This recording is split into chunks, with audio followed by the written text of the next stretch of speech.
Hi, everyone, and welcome to this edition of Brave Briefings, where brave men and women share their stories and they give tips on how we can fight harassment, toxic masculinity, and sexual and gender based violence. Are you brave? Hi, I am Lois, your friend for forgiveness from Walking Without Skin, and I have a brave woman here with me today, and I would like to welcome Brenda Dempsey. Hi, Brenda. Hi, Lois. Thank you very much for having me today. Thank you for joining us. And before we go on to what your message is about being brave, please tell our viewers a little bit about yourself. I'm Brenda Dempsey. I'm a publisher and a coach and a speaker and many things. I'm a mother of 4 children and a grandmother of 8 children. But for me, this whole concept that Lois has here, Be Brave, is wonderful because I am a thriver of domestic violence over 16 years. And towards the end of that experience in my life, I had to leave my beautiful home with my 4 children and became homeless. I left with just no money, no bank account, the clothes I stood up in. And if it wasn't for the grace of my family and friends, I don't think I'd be sitting here today. So, Be Brave is exactly what I had to do one summer's day when I had to leave my home with my life.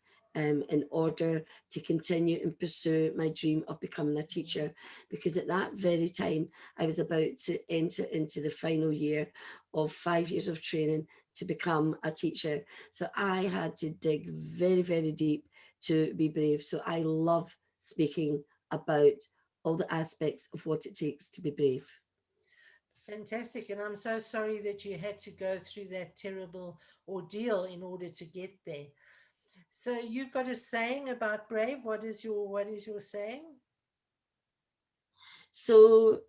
I use these 3 words all the time in my work, and that is be brave, be bold, and be beautiful. Because we're beautiful human beings, we have beautiful souls, and we have to be bold. We have to dig deep, find confidence, and be bold to take risks. I had to be bold on the day that I left my marital home. I was forced into it, but I still had to be bold and I had to be brave to go outside of myself in order to take that action. And you certainly are brave and bold and beautiful. So thank you very much for joining us and being so willing to share your story. Oh, absolutely! It's a pleasure. But if there's time, I'd just like to say something about the art. I know it's respect for you, but I want to talk about resilience. If I've got like 1 minute, resilience is absolutely important. It's that bounce back ability, and it's only from keep going into the darkness and facing challenges that we build strength. Just think of a weightlifter; they continue to lift weights that they think's unimaginable, and then one day they're lifting twice their own body weight, 3 times their own body weight. And that's what happens when we're in situations and relationships where we need to focus on the resiliency to help us be brave, to help us take the next step. Because when we bounce back stronger and we bounce back higher. And I'm saying that because I am an absolute example of what that means. So resiliency or bounce back ability, so there's a B and an R all together, is absolutely vital to deal with situations that you may be facing. Just remember you have it within you to keep bouncing back and just believe that. There's another B word. So, so Brenda, can you give us a tip on how we can bounce back, on how we can be resilient? So resilience starts in your mind and connect with why you want to do something. Why do you want to get back up? So for me, a tip is have a why bigger than yourself. My why to keep getting back up was I wanted to become a teacher, which I'd wanted since I was 6 and I was in my 30s. Also, I knew my why would give me financial independence and freedom. So having a why, having a goal to get yourself out of the situation, to find the respect for yourself, when you begin to switch your mindset, begin to think differently. Because if we don't think differently, we keep ourselves there. And as soon as we start shifting lenses, we become stronger.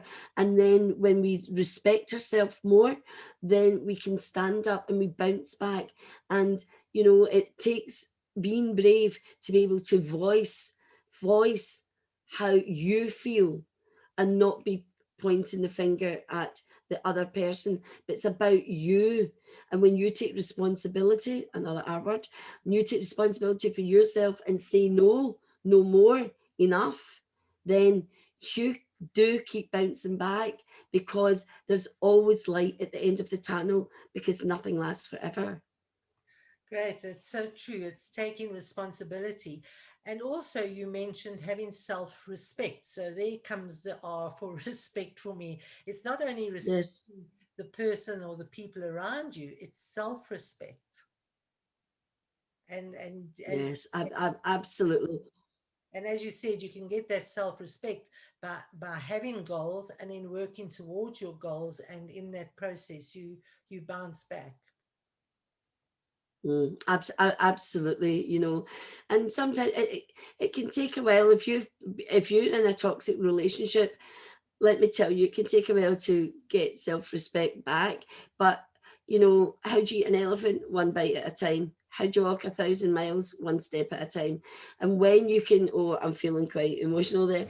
When you can, when you can see it like that, is one step at a time, one day at a time, one moment at a time. Be mindful, be in the moment, and take the joy and the happiness from the moment, whatever that is. So use your mind to create a world that you want for yourself. Fantastic.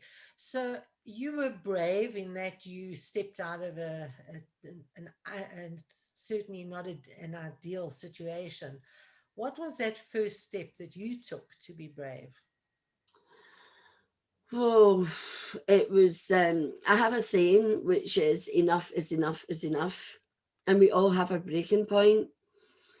And when you get to the core of your soul, when your soul reveals itself to you, then you find a braveness like you've never experienced before, and you just say no more, I'm done, enough. And that seems to, and it comes from inside out. It's not something outside of you, it comes from inside, and you just do it because you're in the moment. You don't think of the consequences. So when I left, I never thought, I've not got a house, I've not got money, I've not got it. I just thought, enough, can't do this anymore. And as I said, I had to leave a physical experience and situation. So therefore, my safety, which is a human, if you go to the reptilian brain, it's your life. You'll fight for your life. So therefore, you just become, your soul is the force, the energy within you that allows you to be brave. Wow, thank you for sharing so vulnerably. Are you okay? Yes, Thank you. That's I'm fine. that's very, very deep sharing. So thank you very much for that. So it's not always easy to be brave, but we can all be brave by following, by having that resilience, by knowing when enough is enough and taking that first step to get out of it. So thank you for that. So Yeah.